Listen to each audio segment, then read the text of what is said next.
Greetings, netizens of YouTube. It has come to my attention that some fellow members of what might be termed as the YouTube social justice community have recently discussed the regressive left. The regressive left topic was discussed in the context of the debate, if you can call it that, between Michael Brooks from the Cedar Report and Sargon of Akkad. I'll leave a link to all the relevant videos in the low bar. This video is primarily serving as a response to Skeptic Feminist's expressed viewpoint, which I partly disagree with, but I will also outline my own position. Kristi Winters, Kevin Logan, Demotivator and Michael Rowland raised some salient objections in their discussion, which I agree with. For example, the way the regressive left seems more like an oxymoron, or the way the word has been expanded to such a degree to render it almost completely meaningless. Rather than repeat these arguments, I'm going to raise objections to the term from a different direction with reference to Skeptic Feminist's viewpoint. In addition to the snippet from this video, I will be cutting from another discussion between the Skeptic Feminist and Sargon of Akkad from a few weeks previously, to make additional points.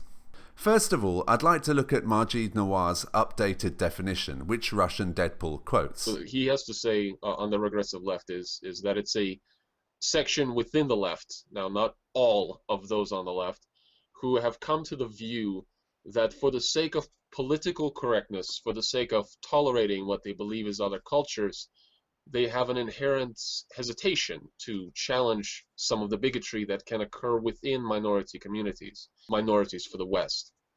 This is a blatantly illiberal position because it abandons the individuals within those communities and allows the patriarchs of those communities to speak on everybody else's behalf.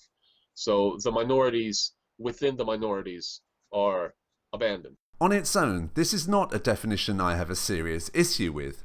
There have been a number of cases that confirms that there are problems which need to be tackled.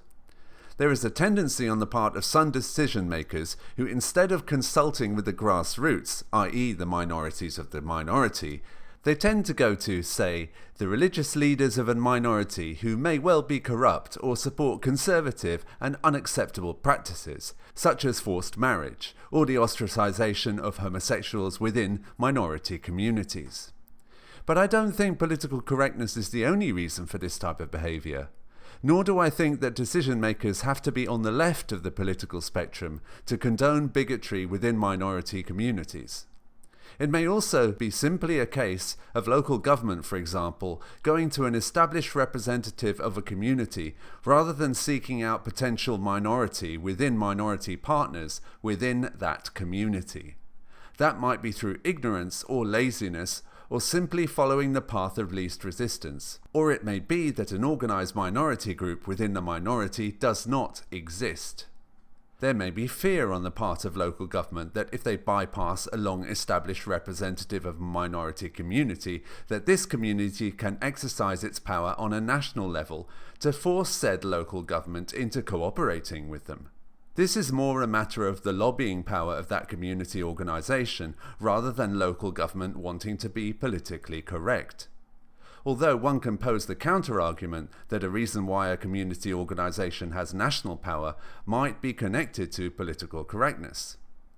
I feel that we are still at the early stages of understanding the complexities of this topic, but do agree that sweeping these problems under the carpet will neither help the local minority community or the country in question as a whole. However, if those yelling regressive spent a little more time focused on these real issues and a little less time pointing fingers, perhaps more progress could be made.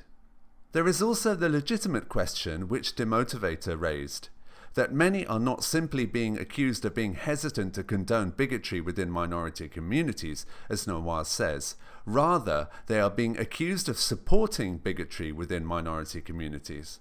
In fact, it can sometimes reek of a game of who can condemn something the loudest. It doesn't really matter what's going on in these communities. What is important is to distance oneself from the shame of being accused of being a regressive leftist. And if you read carefully enough, many claim on social media to retreat from a more progressive political position because they have fallen prey to this idea that their fellow leftists are Islamic apologists anti-CIS, anti-free speech, etc., etc.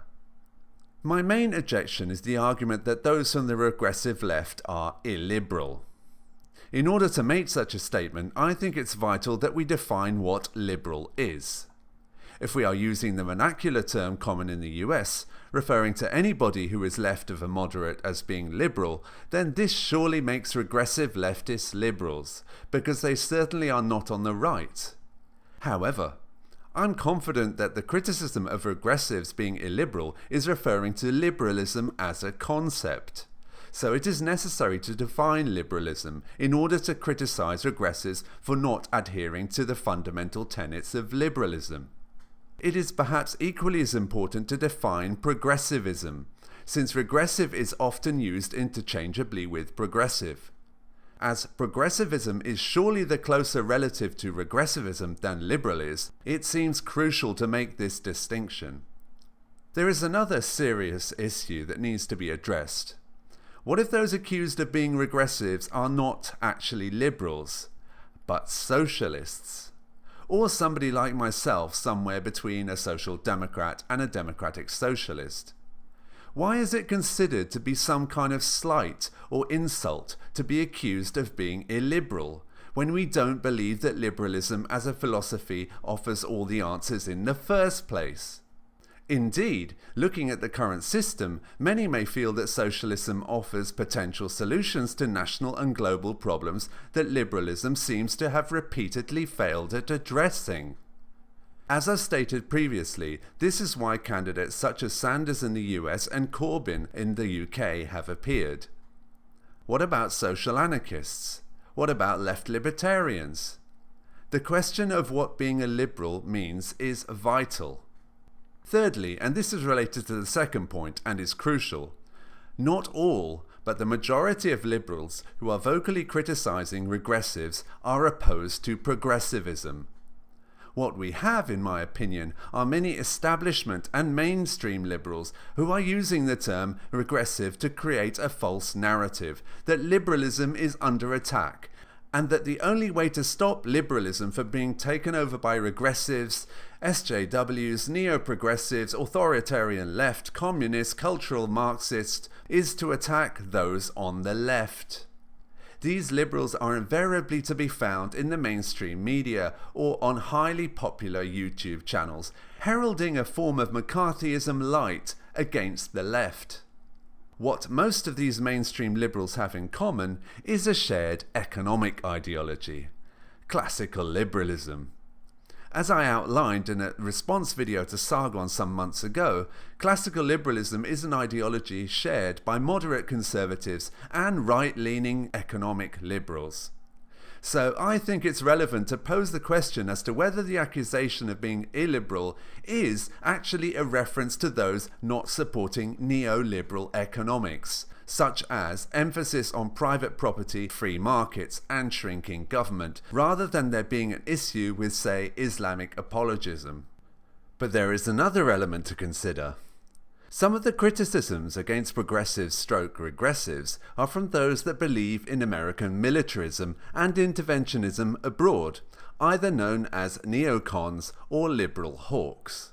We can see the past record of those voices that adopted hawkish positions on foreign military adventures have a blasé attitude towards civilian deaths, or of those who don't object to using torture as a means of extracting information from our supposed enemies, as well as a militant pro-Israeli position. I think it's important to consider that the expansion in the definition of regressive is partly a way of attempting to keep those seeking more systemic economic change to the capitalist system and a more radical foreign policy change on the back foot. To add fuel to the fire, many liberals now appear to be conflating progressivism with regressivism, using the word interchangeably, presumably because they oppose progressivism as well as regressivism. The last clip is from the Skeptic Feminist discussion with Sargon. The context here is Sargon's point that feminists have lost the media war. Once again, I have to go back to how the media war, as you say, is already lost. Indeed, it's not just about feminists. It's about liberals in general. Do you consider yourself on the left? I am very much a liberal. I think. Well, then you know exactly what I'm talking about when Sam Yeah. Harris gets called a bigot for stating basic facts. You know, Yeah, without throwing in any pejoratives or anything. So, okay, should we, okay, well, we normally call these people social justice warriors. I like regressive left, yeah. The regressive left, yeah, it's the same thing, basically. The comment by Russian Deadpool had me completely confused because it appears to play into the idea propagated by some mainstream liberal and conservative media that liberalism is under attack by some far-left, regressive or progressive menace. This in turn has graduated in some circles into some kind of inference that the liberal media is under threat from regressives. This is a weak argument in my opinion. Who are these regressives that are threatening liberalism? There must be many of them to threaten the very soul of liberalism, as the likes of Dave Rubin would have us believe.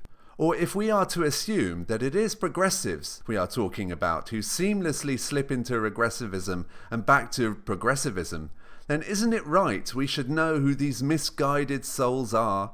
As far as mainstream media outlets and the largest YouTube channels are concerned, the vast majority promote mainstream liberal viewpoints.